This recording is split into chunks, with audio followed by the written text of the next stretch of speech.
Hello viewers, welcome to my YouTube channel, and in this video I'm going to explain sequential structure of flowchart with example.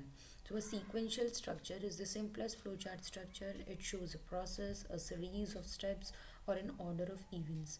Let us look an example of sequential flowchart. So here in this video we will study about different examples of flowchart.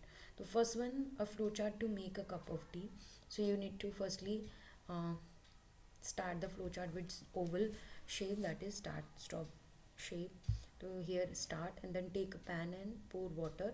Here we have given input, so we are using input output box, and then put the pan on the burner. We are doing processing here, so we will use process box here. Add 2 leaves in sugar and milk. Here we are again doing input, so we will use input output box here. After 1 minute, strain it in a cup. We are doing processing, so we will use process box here, and tea is ready. This is output, so we will use input output box, and then at last we will stop the flowchart. To a flowchart, to add 3 numbers, so firstly we will write start, and then read n1, read n2, read n3. So these 3 inputs you can write in one line also, that is read n1 comma n2 and n3, and then after that we will do processing, that is sum equals to n1 plus n2 plus n3, and then print sum. It is output, so we will write it into output box, and then last we will write stop. Now come to the next flowchart, next condition, that is conditional structure. So a program may need to check a condition while solving a problem. There will be a question with 2 possible answers, yes or no. So here we will use diamond, that is conditional box. So from which one alternative will be selected on the basis of outcome of a problem. This selection is known as decision making. So here one example is given.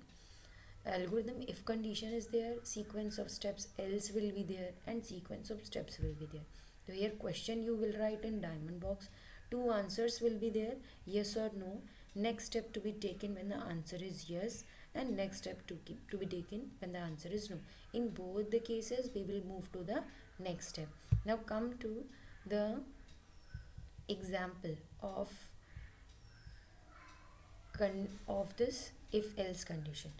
To write an algorithm and draw a flow chart to input 2 numbers and print the smaller number.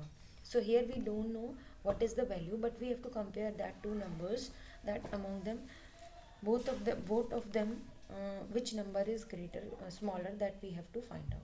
So here firstly come to the algorithm. We will start with step 1, that is start, and then input a b, and then input a less than, if a less than b. So here one condition is mentioned, and then print a smaller, else if condition is true then a is smaller, if condition is false then b is smaller. At last we will stop.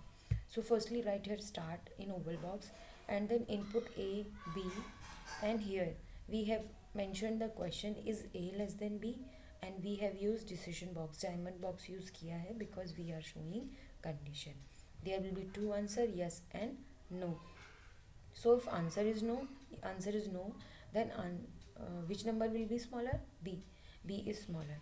And if answer is yes, then a is smaller. So at last whatever will be the answer at last in both the after both the outputs, we will stop the flowchart. So this was all about the conditional structure of a flowchart. In next video I will explain loop structure of a flowchart. Hope you understand very well. In next video I will explain loop structure. If you have any query in today's explanation, you can ask your queries, drop your queries in the comment section. Thank you. Thanks for watching the video.